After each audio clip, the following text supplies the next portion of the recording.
Hello friends, मैं हूं हितेश धारे और मेरी चैनल स्टॉक्स 3AC में आपका स्वागत है। इस रिव्यू में हम जो सेक्टरल रोटेशन है उसके बारे में बात करेंगे। थीमेटिक व्यू में अलग अलग सेक्टर्स लास्ट हफ्ते में अच्छे खासे नेगेटिव बायस में क्लोज हुए। क्यों? क्योंकि ग्लोबल नेगेटिव था। बट क्या उसका अर्थ ये है कि all sectors are going to be in negative bias? Not at all. तो चलो रिव्यू करते हैं सेक्टरल रोटेशनल चीज़ जो कि इस वीडियो में मैंने रिवील की।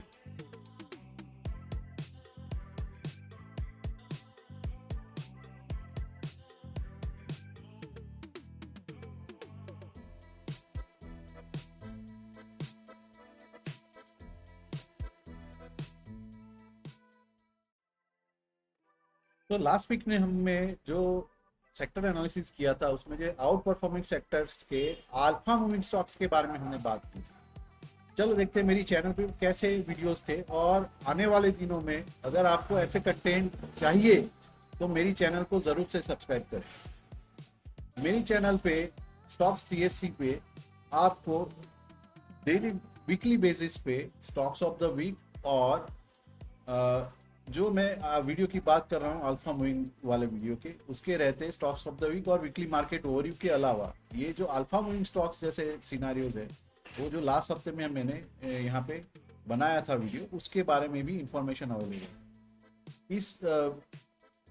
इस पूरे चैनल पे आपको other than weekly market overview and the stocks of the week आपको और भी लर्निंग वीडियोस भी अवेलेबल है, जैसे कि व्हाट इज ETF जो कि अभी मेरी रिसेंट सीरीज में से एक है, उसके बारे में है। और मार्केट के उतार चढ़ाव को लेके यहाँ पे other than weekly market analysis head and shoulder कैसे ट्रेड करे, कैसे ट्रेड करे, उसके ऊपर भी वीडियो है और भी काफ़ी सारे वीडियोस हैं। तो मेरी चैनल पे आप सब्सक्राइब कर ले जिससे कि आप ये कंटेंट मिस ना कर पाए। तो आइए चले बात करते हैं Nifty capital rotation and sectoral divergence को लेके। करंट वीक में ये डेटा अप्रैल 26 का है और ये आने वाले वीक का हीट मैप हमें दिखाता है। क्या दिखता है आगे? ऑब्वियसली जो 14 सेक्टर्स है उसमें लास्ट वीक और लास्ट डे में अच्छा खासा नेगेटिव बायस क्लोजिंग दिखा। ओवरऑल क्या दिखता है? Metal and defence and auto, ये तीनों सेक्टर्स जो है मोर और लेस कंपेरेटिवली पॉजिटिव है, जबकि निफ्टी आईटी ने अभी उल्टी दिशा में मूवमेंट चालू कर दिया है। वो हम आने वाले डिटेल्स में चार्ट में देखेंगे।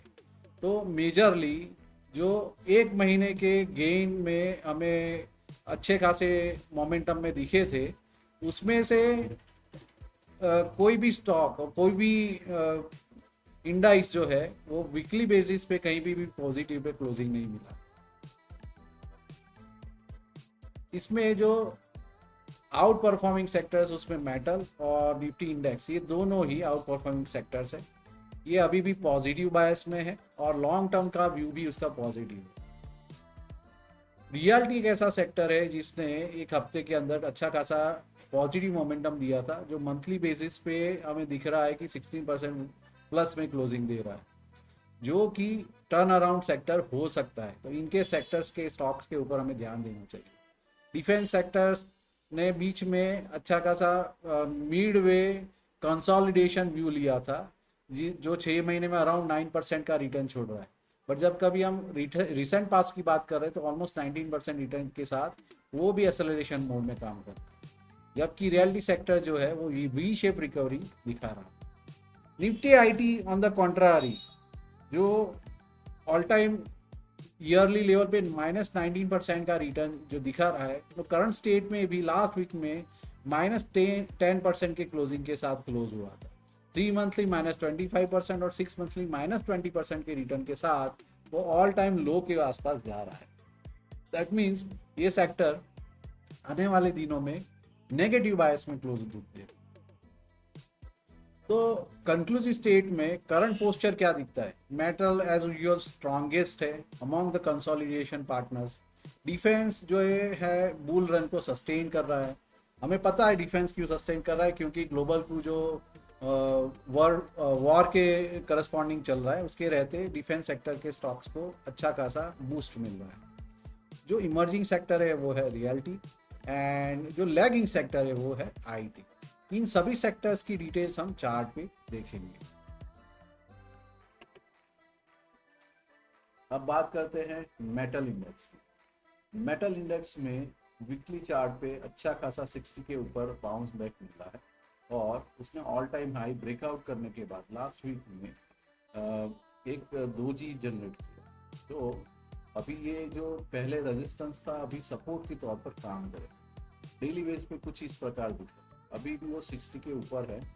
अभी अगर मोमेंटम दिखेगा तो यहाँ पे छोटा सा गैप हो सकता है, इस गैप में जाके वापिस ऊपर की ओर वो मूवमेंट दे पाए। तो ये कुछ इस प्रकार निफ्टी मेटल इंडेक्स जो अभी बहुत ही स्ट्रांग है उस प्रकार मूवमेंट दे सकता है।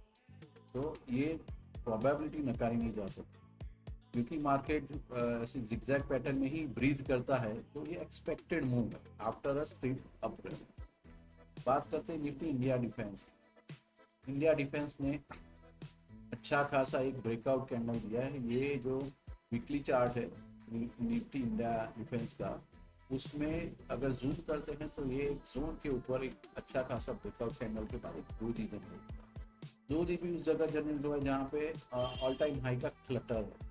तो ऑब्वियसली ये क्लटर जो है ना उसके रेजिस्टेंस के तौर पर काम करेगा ही। ऑल टाइम हाई ब्रेक जरूर करेगा, बट उसको थोड़ा सा टाइम है, क्योंकि बाकी के इंडाइसिस थोड़े से डाउनवर्ड मोमेंटम में जा रहे हैं। तो फिलहाल ये जो मोमेंटम है वो अगेन ये 60 को टच करते हुए ऊपर की ओर जाएगा, ऐसा लगता है। RSI 60 को टच करते हुए, तो ये प्रीवियस जो पहले रेजिस्टेंस जोन था उसको सपोर्ट जोन मानते हुए ऊपर की ओर जाएगा। तो ये है निफ्टी डिफेंस का ओवर फ्यूचरिस्टिक। अभी भी मेटल और डिफेंस ज़्यादा ही बुलिश है, तो इसमें शॉर्ट करने के लिए सोचना भी। निफ्टी ऑटो सेक्टर क्या दिखता है? ऑटो सेक्टर में भी लास्ट कपल ऑफ वीक में एक अच्छा खासा मोमेंटम आया, फिर यहाँ पे एक इनसाइड बार का फॉर्मेशन हुआ है वीकली बेसिस पे, और लास्ट वीक में एक रिवर्सल कैंडल बनी, रेड रिवर्सल कैंडल।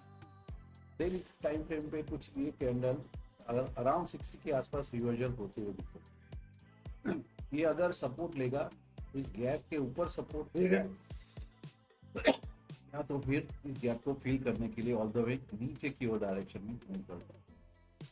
गैप अभी बाकी, तो हो सकता है कि इसका मोमेंटम जो है इस प्रकार से होके ऊपर की ओर जाए। तो ये रहा निफ्टी ऑटो का analysis on daily and weekly time. FMCG index, Nifty FMCG ने रिसेंटली ही एक अच्छा खासा मोमेंटम दिया था, जो लग रहा था कि रैली के तौर पे ऊपर जाएगा। यहाँ पे अगेन ये क्लटर के आसपास फंस गया, जो कि प्रीवियस रेजिस्टेंस जोन के रहते एक क्लटर पर। This is the clutter I am talking, जहाँ पे ये अभी रेजिस्ट कर रहा है। वो क्यों रेजिस्ट कर रहा है? क्योंकि पहले ये सपोर्ट के तौर पर था, जब ब्रेकडाउन हुआ तो रेजिस्टेंस के तौर पे काम कर रहा है। तो यहाँ पे वीकली टाइम फ्रेम पे हमें कुछ रिवर्सल के साइंस अभी दिख नहीं रहे, बट फिर भी ये क्लटर जो है उसको हिंडर कर रहा है ऊपर जाने से। अभी भी उस क्लटर के आसपास यहाँ पे रेड कैंडल्स फॉर्मेशन हुई है डेली टाइम फ्रेम पे, क्योंकि वो 60 के ऊपर है, तो वी कैन एक्सपेक्ट कि ये कहीं पे भी रिलेटिव बड़ी गैप नहीं है। तो यहाँ पे पॉसिबल है कि ये कुछ जिगजैग पैटर्न में मूव करते हुए ऊपर की ओर जाए। तो this is what the FMCG looks like. क्योंकि ये क्लटर रेजिस्टेंस के तौर पे काम कर रहा है, तो यहाँ पे डायरेक्ट मूवमेंट थोड़ा सा डाइसी लगता है। अब बात करते हैं निफ्टी रियल्टी इंडेक्स की। रियल्टी इंडेक्स ने भी अच्छे खासे एक अप रैली, जहाँ पे उसने प्रीवियस क्लटर को ब्रेकआउट करते हुए ऊपर की ओर क्लोजिंग दिया था। This is the candle which has broken out the previous resistance zone. But हाँ, जो स्लैंटेड रेजिस्टेंस लाइन है अभी भी उसको ब्रेकआउट करना बाकी है। डेली टाइम फ्रेम पे रियल्टी में भी after breaking out the zone, यहाँ पे कहीं ना कहीं वो रेजिस्ट कर रहा है for the slanted resistance line, और स्लैंटेड रेजिस्टेंस लाइन को रेजिस्ट करते हुए अभी वो ऐसे मूव कर रहा है। तो ये पॉसिबिलिटी नकारी नहीं जा सकती compare to all the sectors, क्योंकि ये रियल्टी सेक्टर वैसे भी डाउन मोमेंटम में जा रहा है। तो यहाँ पे एक और गैप दिख रहा है, जो कि गिव अवे गैप भी हो सकता है, या तो एक गैप फिल करके वो वापस ऊपर की ओर जा सकता है। तो प्रोबेबिलिटी आर टू, एक तो यहाँ से गैप फिल करके ऊपर की ओर जाए, या तो एग्जैक्टली क्योंकि 60 के आसपास होवर कर रहा है तो यहीं से शायद रिवर्ट हो जाए। क्यों? क्योंकि अभी भी मोमेंटम हाई है। बात करते हैं निफ्टी आईटी सेक्टर, जो कि नॉन वर्किंग या तो ज़्यादा ही नेगेटिव सेगमेंट का सेक्टर है। फिर भी इसमें एक वीकली चार्ट पे हमें हेड एंड शोल्डर का फॉर्मेशन मिला था। हेड एंड शोल्डर के फॉर्मेशन को निगेट करते वो यू टर्न रिकवरी लेके ऊपर जाने की कोशिश करा था, पर फिर अचानक से बड़ी सी लाल कैंडल बनी है, जो इंडिकेटिव है कि यहाँ पे मोमेंटम डाई आउट हो चुका है।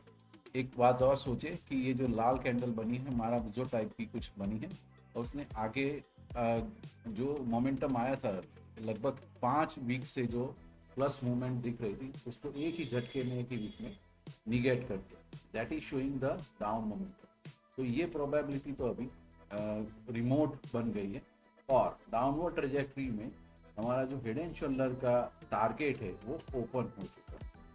इस केस में अगर हम बात करें तो हेड से लेके ये जो नेक लाइन है वहाँ तक का मूवमेंट आप at the time of break down यहाँ पे पॉसिबल। निफ्टी आईटी के दिन इतने अच्छे दिख नहीं रहे एज पर द चार्ट, तो ये है weekly analysis. Daily time frame में भी ये कहीं ना कहीं ब्रेक डाउन दे चुका है। निफ्टी आईटी के जो सेक्टर के स्टॉक है, सेक्टर स्टॉक है, उसमें आप शॉर्ट की प्रोबेबिलिटी को नकार नहीं कर सकते। अब बात करते हैं निफ्टी इंडिया टूरिज्म की, जो कि नेगेटिव बायस में चलने वाला एक सेक्टर था। उसने भी अच्छा खासा एक दो ग्रीन कैंडल बनाई थी। अभी वो क्लोजिंग जो है RSI 40 के ऊपर है, 40 के ऊपर है, that is a good sign. तो यहाँ पे प्रोबेबिलिटी है कि ऊपर की डायरेक्शन में जाएगा, बट वो टाइम लेगा। क्यों टाइम लेगा? क्योंकि यहाँ पे अच्छा खासा एक रेजिस्टेंस दिख रहा है, और एग्जैक्टली वो रेजिस्टेंस के आसपास ही रिवर्ट हो। तो यहाँ पे अगर हम डेली चार्ट पे देखेंगे तो उसने इस रेजिस्टेंस लाइन को इंटैक्ट रखते हुए, और यहाँ पे वैसे भी क्लटर को इंटैक्ट रखते हुए नीचे की ओर मूवमेंट दिया है। दूसरी बात, यहाँ पे एग्जैक्ट 60 RSI के ऊपर रह के उसने यहाँ पे मूवमेंट दिया है। तो इसकी वजह से हम ये कह सकते हैं कि ये जो मूवमेंट है RSI 60 से नीचे की ओर जा रहा है, तो मोमेंटम डाउनवर्ड जो है वो इंटेक्ट है, अभी भी चल रहा है। बट कितना तक जा सकता है? ऑब्वियसली नियरेस्ट गैप जो यहाँ दिख रहा है वो बड़ा गैप नहीं, ये कैंडल के लो और ये कैंडल के एक ऊपर जो गैप दिख रहा है, उस गैप को फिल करने के लिए निफ्टी इंडिया टूरिज्म जो है वो नीचे की ओर जा सकता है। यहाँ पे प्रोबेबिलिटी कुछ इस तरह दिख रही है। RSI 60 को टच करते हुए नीचे की ओर जा रहा है, तो ऐसा सकता है कि भाई ये मोमेंटम हो, या फिर all the way downward direction में इसका मोमेंटम चला जाए, क्योंकि ये रिलेटिवली थोड़ा सा अंडर परफॉर्मिंग सेक्टर है, तो ये पॉसिबिलिटी हम नकार नहीं कर सकते। तो आपने देखा कि रेजिस्टेंस लाइन का कितना इंपॉर्टेंस है। आज की डेट में RSI रिवर्जल, RSI डाइवर्जेंस भी देखा हमने, और 60 के आसपास RSI का रिवर्जल भी देखा। तो फ्रेंड्स, अगर आपको मेरा ये वीडियो पसंद आया हो तो लाइक बटन प्रेस करें, अपने फ्रेंड्स के साथ ये वीडियो शेयर करें, और मेरी चैनल को जरूर से सब्सक्राइब करें। Thank you for watching.